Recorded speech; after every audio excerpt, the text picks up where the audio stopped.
We're still the breakfast in Plus TV Africa. Many thanks for joining us this beautiful, morning. We're going to be talking about, an improvement in the non-oil exports that has actually increased to 2.69 billion naira. According to reports that we have, there's been a 62.37% increase compared to the 1.59 billion dollars, I beg your pardon, recorded in the first year of 2021. Now, the record actually showed that this is the highest since 2018. According to the latest report, it marks a 62.37 increase compared to 1.59 billion recorded in the first half of the year 2021. And all of this is necessitated by the fact that a total of 4,146,534 metric tons of product worth $2.593 billion were exported between January and June 2022. These figures were called up from non-oil export performance report of various pre-shipment inspection agents who were punted by the federal government to determine the volume and value and destination of Nigerian non-oil export. Well, the truth in all of this is that there seemed to be some increase and progress in terms of our non-export, sector. We seem to have recorded some kind of, great performance since 2018. 2022? We have an economic development expert, Ogbonna Ukuku, who joins us from the FCT. Ogbonna, it's good to have you join us this morning. All right, thank you so much for having me. All right, so I'd like to ask you, what do you think is responsible for this improvement? Because that sounds like a positive. And what does that really mean for the economy? Okay, let me start from saying, first things first, the fact that the FX market has actually been, how do I put it, for those who are private people who do private businesses, the increase in the FX have been a motivation for them to, look at ways to start getting products out of Nigeria so that they can earn more foreign exchange, because that gives them a lot of profit. And then number two, there's been this vigor for marketing when it comes to the airport, Nigerian.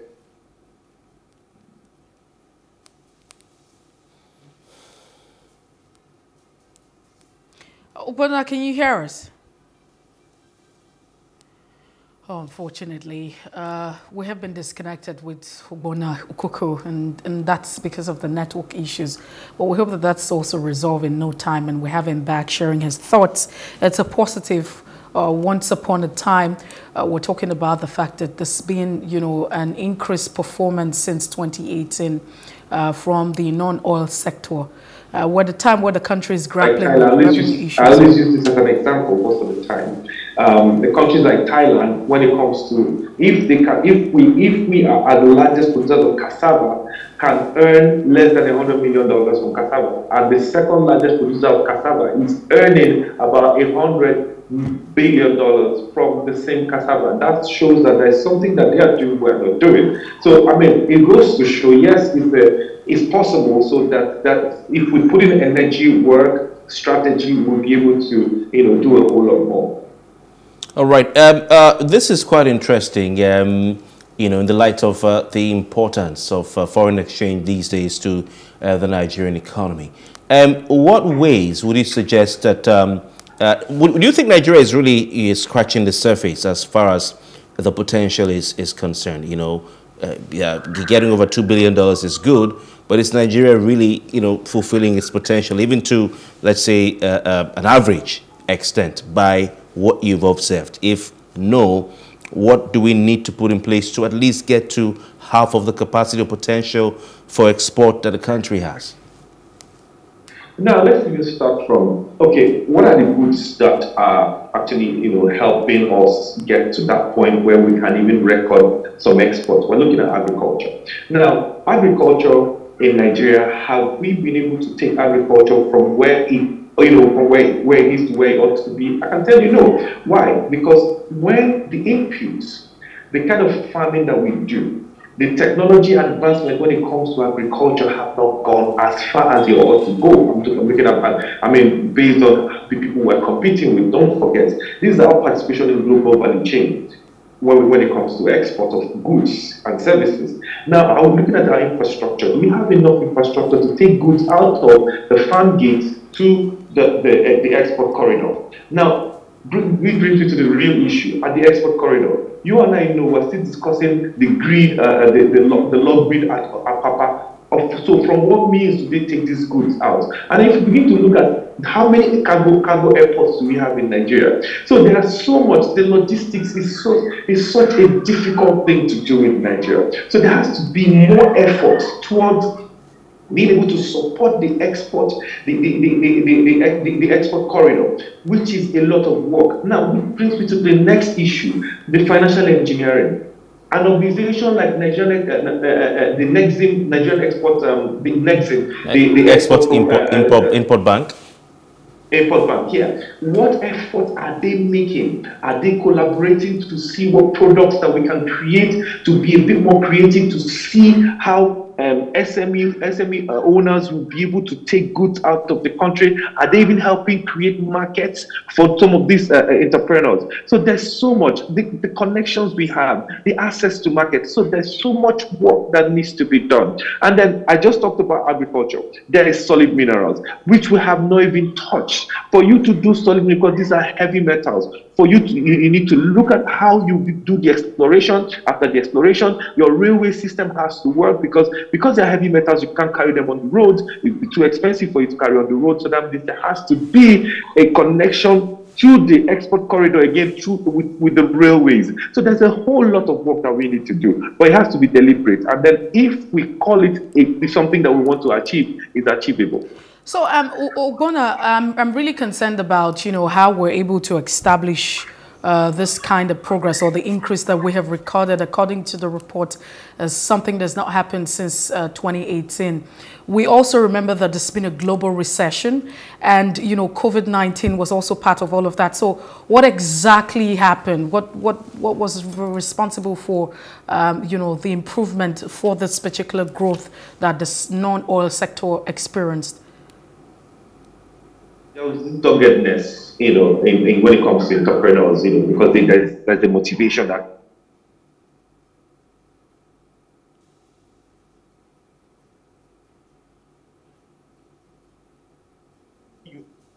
foreign exchange, as I was saying, when you earn FX, that gives you more money. So that made a lot of people go into things like ginger exports, things that spices, looking more into agriculture, and then the support that they can get for themselves. So it was more of that doggedness. And then, like I said earlier, the Export Promotion Council also started doing an intense marketing to see how they can pull people into the export corridor and into the export ecosystem.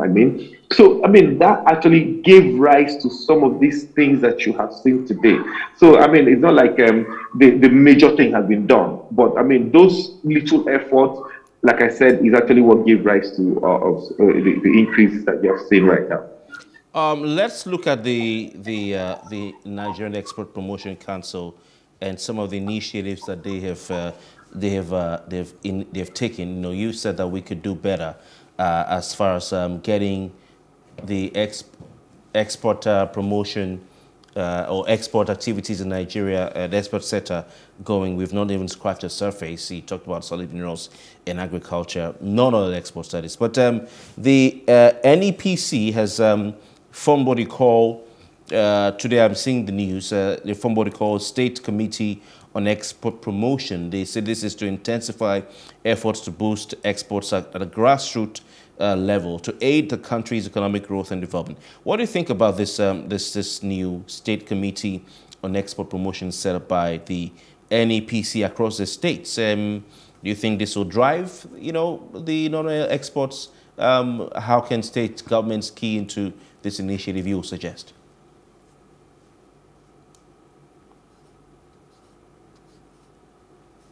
All right, do we still have you, Ogbonna? Yeah, hello, call me. Yeah, go ahead. Okay. Sorry, I lost you a bit there. All right. So the NEPC has launched what you call the State Committees on Export Promotion. This is across different states. They say this is to intensify efforts to boost export at the grassroots level or at the grassroots to aid the country's economic growth and development. What are your thoughts on this State Committee on Export Promotion as created by the NEPC? I'm sure this is going across states, maybe so each state will have an SCEP, if I'm not mistaken. How do you think this is going to help, boost non-oil exports, and how should it work, in your opinion? Now, the reality is most for industrial growth, most transactions are domiciled in a state. Now, NDPC is a federal government agency. So for them to be able to achieve their goal, they need to have that partnership with the states. Because if you don't have that partnership, if the program that you have does not merge with the programs of the state, it becomes difficult for you to achieve anything. So those efforts are geared towards being able to bring that amalgamation between the federal government program and then the state, so that if that confluence now occurs, it now gives boost to whatever it is that you want to export from each state. Like every state in Nigeria, there are peculiarities with each state in Nigeria with what they can bring to the table. So that also will help, distill what those things are, those goods, the products are, and then see how government can fine-tune whatever it is that they have and then help them to export them. NEPC has the contact, they have the policy framework. Now, the states have the land, they have the people, the workforce. So there has to be that confluence, which is exactly what they are trying to achieve. And that's actually the best way to go. And then engaging the people at the state level, more will actually help propel, the kind of export we want to start seeing in non-oil export we want to start seeing in Nigeria. Okay, so quickly as we close the conversation down, there seemed to be a shift or drift, from the conventional kind of products that we get to export, agricultural product to semi-finished product or manufactured goods. And I'm asking, what exactly are we doing right, and how can we sustain this particular, culture away from the colonial practice? No, I always use. Let me use a country like Botswana, for example. When it comes to when you want to participate at the global level, you want to be a player at the global level when it comes to exports. Now, what we are not taking advantage of, the lifeline given to us in the area of cow rearing or animal husbandry, is something that Botswana has taken advantage of. For your information, what manufacturing contributes to the GDP of Nigeria is exactly what cow contributes to the GDP of Botswana. What are they doing? They're exporting beef from Botswana. Now, they have used RFID chip to chip every cow that exists in Botswana. Now, every cow in Botswana, that chip does two things. One, for tax purposes, for you to know who owns each cow, so that if a cow moves from from the farm to a butchery, there is a deduction from for tax. Two, for veterinary purposes. So they know if there is any cow that is sick, then they know the history of the cow. Now this has helped them to gain such level of acceptance when it comes to Europe. So Europeans now know that beef coming from Botswana is clean and is organic, so they can trust. So for you to be able to participate at that level, there has to be some level of quality assurance. There has to be this confidence that your customers have. So the market that you're bringing your goods to, they need to know what your abilities are. So I mean, this, for us to have some level of great acceptance globally, we have to be known for being very good when it comes to quality assurance. All right, then we have to go, and that's because of the want of time. We do appreciate your thoughts. It's always a delight to speak with you, Ogbonna Ukuku. Thank you so much for having me. All right, then. Ogbonna Ukuku is an economic development expert. He joined us this morning from the FCT, and that's the size on our conversation. It's been very interesting. It's been quite interesting. Mercy.